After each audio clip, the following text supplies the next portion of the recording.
কি সমস্যা কোন? এই যে আমার পোলার বোধা এত শুকনা, কিন্তু খাওয়া দাওয়া করে, শরীরে গোস্ত লাগে না। কত তাবিজ তোমার দিলাম, 5টা তাবিজ দিছি, কিন্তু কোনো কাম হয় না। আচ্ছা কি করি কত? চাচি, আপনারা এই পানি পড়া তাবিজ দিয়ে কিসের জন্য চিকিৎসা করেন কোন তো? ডাক্তারের চিকিৎসা কি আর তাবিজ দিয়া হয়? মানছে তো কয় যে ক্ষতি করছে। ক্ষতি করছে মানে? ওই যে ক্ষতি করা বুঝল না, বান মারছে বান। হ্যাঁ, বান মারলে মানুষ আস্তে আস্তে হুগাইতে হুগাইতে মরে যায়। চাচি, আমার কাছে এসব আজগুবি বেসাল নিয়ে আসবেন না তো। আমার কাছে আসবেন রুগী নিয়ে আসবেন, রুগী দেখমু, দেখে তারপর ওষুধ পানি যা লাগে দিম। আচ্ছা ঠিক আছে, তাইলে আমার পোলার বউরে নিয়ে আমো, যাই কেলো। ঠিক আছে, যান। আল্লাহ, কি অবস্থা জসিম? আর অবস্থা অবস্থা তো আপনার কাছে। আমার পা ওখান ভালো হবে কবে?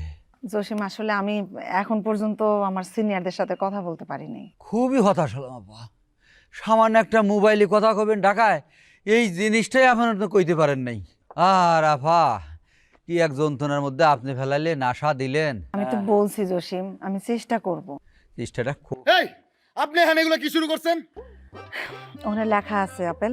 এই আমি সিঙ্গেল, পড়তে না কি লেখা আমি পড়তে পারবো না, পড়। তুই কেমনে পড়তে পারবি? তুই তো সারাটা জীবন মাথা গরম করে কাটাইছিস, কোনো জায়গা পড়তে তোর লেখাপড়ার কোনো নামগন্ধ নাই। ওই জায়গায় লেখা আছে আপা ফ্রিতে চিকিৎসা দেয়, তোর চিকিৎসা লাগবো ক? আমার কোনো চিকিৎসা লাগবো না। আরে আপনি এগুলো কি শুরু করছেন? আপনি এই চেয়ার টেবিল নিয়ে হেনতে উঠেন, এটা আমাদের জায়গা। আপেল, তুই কিন্তু আমার সাথে বেয়াদবি করতেছিস। আপনি বেয়াদবি দেখছেন কি? হ্যাঁ, আপনার লগে কোনো বেয়াদবি করতেছি না। বেয়াদবি যদি করতাম তাহলে বুঝতেন বেয়াদবি কারে বলে। আমগো বাড়িতে খেলে একটা ঝামেলা চলতেছে, নাহলে আপনি তো কোনো হাসপাতালে থাকতেন।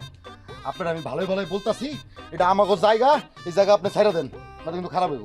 জায়গার ব্যাপারে আমি তোর সাথে কোনো কথা বলতে চাই না। যদি কথা বলা লাগে কাকারে নিয়ে আসিস। এখন তুই যা, আমি রুগী দেখবো। রুগী দেখবেন না? আপনি সাপের লেঞ্জায় পাড়া দিছেন, এর ফল কিন্তু ভালো হইব না, মাথায় রাখেন। আমি একটা জিনিস বুঝতেছি না ভেল, চেয়ারম্যানের লোক এই জায়গায় বসা আছে আর তুই আপার সাথে সমানে বেয়াদবি করতেছিস। চেয়ারম্যানের সামসা বেয়াদবি দেখছস কি? হ্যাঁ, তুই একদম কথা কম কবি, মাইরা কিন্তু ফিট খাওয়াই ফেলাম। হ্যাঁ, আপা দেখছেন অবস্থা? আপনার চাচা তো ভাই চেয়ারম্যান লোকের সাথে কি ধরনের বেয়াদবি করে গেল। আমি চেয়ারম্যানের কাছে নালিশ দেবো, আপনি কিন্তু সাক্ষী দেবেন। ওরে আল্লাহ, কত বড় বেয়াদবি, আইছিলাম পা নিয়ে, কোনো জায়গায় নিরাপদ না।